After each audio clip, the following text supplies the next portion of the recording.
Antes, en la Edad Media, el ser humano era estudiado en su relación con Dios, pero en la época renacentista se empieza a valorar al hombre por sí mismo, como ser racional y superior al resto de las criaturas.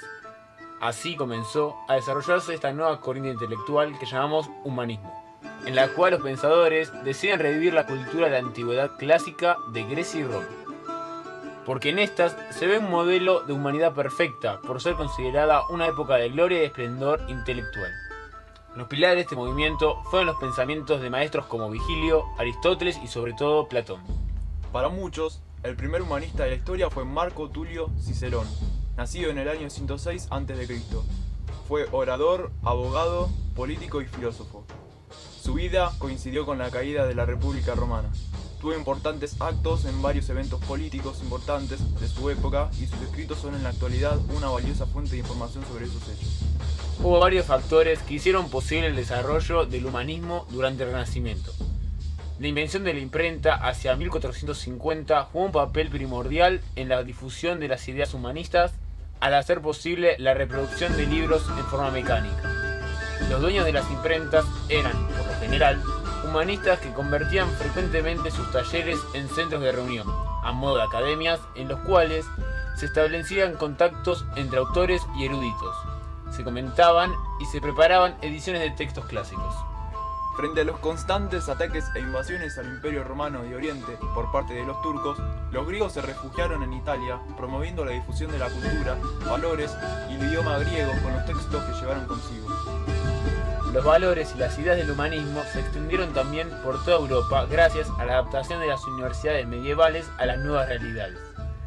La vieja opinión sobre instituciones de enseñanza fue un obstáculo para la difusión de las ideas laicistas e individualistas de la nueva cultura, la cual ha sido sustituida por otra bien distinta, más acorde con los hechos de entonces. Los mecenas fueron personas poderosas que facilitaron, con ayuda material y protección política, el desarrollo del humanismo y del Renacimiento. Papas y obispos, reyes y príncipes, banqueros y comerciantes reunieron obras clásicas, llamaron a los eruditos y distinguieron a los humanistas con su amistad personal y los acogieron en los palacios. El filósofo Giovanni Pico de la Mirandola sería probablemente el primero en utilizar la palabra humanista para referirse al nuevo movimiento. Alrededor del año 1480, escribió una tesis de 900 páginas que se convertiría en el primer texto humanista del Renacimiento. En él, Giovanni hablaba de cómo Dios había creado al hombre y que la grandeza del hombre viene de Dios. A principios del siglo XV, los humanistas del Renacimiento se ven interesados en el latín clásico, y no el medieval, el cual era distinto y más desarrollado. Francesco Petrarca, nacido en el año 1304 y fallecido en el 1374, fue considerado el mayor erudito de su época. Combinó su interés en la cultura clásica, el cristianismo, y dejó una profunda influencia en la literatura. Escribió muchas cartas importantes y su espíritu crítico lo convirtió en un fundador del humanismo del Renacimiento. Erasmo de Róterdam, nacido en 1466, fue humanista y teólogo holandés.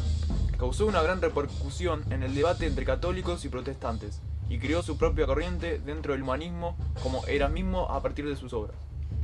Estas reflexiones trataban sobre cómo tendría que ser la organización política de las ciudades, cuál era el rol e importancia de los ciudadanos y su postura sobre la libertad de estos.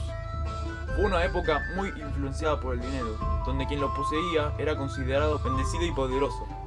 También, el solo hecho de poseer trabajo o algún tipo de ingreso era considerado como una bendición divina.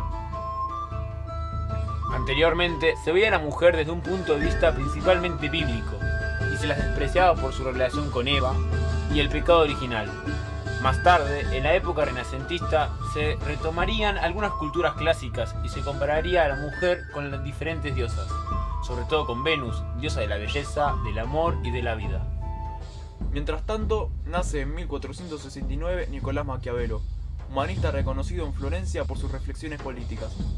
Realizó obras como discursos sobre la primera década de Tito Livio y el retrato sobre la corte de Francia, pero la más destacada fue El Príncipe. De esta obra se hace famosa la frase "el fin justifica los medios".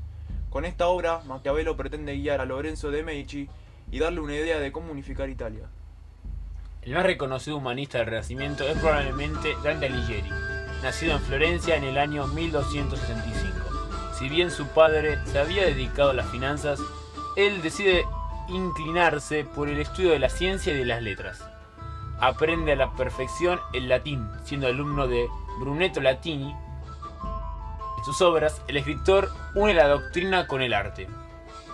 Su obra más reconocida, La Divina Comedia, marcó la forma de pensar del hombre con respecto a la razón y culminó con el pensamiento de la Edad Media. Esta obra posee una estructura basada en el número 3, el cual posee distintos significados. 3 es el número de la Sagrada Trinidad, Padre, Hijo y Espíritu Santo. A su vez, simboliza la perfección y el equilibrio. Es por esto mismo que la obra está dividida en 3 partes: infierno, purgatorio y paraíso. Posee 3 personajes: Dante, que representa al hombre; Beatriz, que representa a la fe; y Virgilio, que representa a la razón.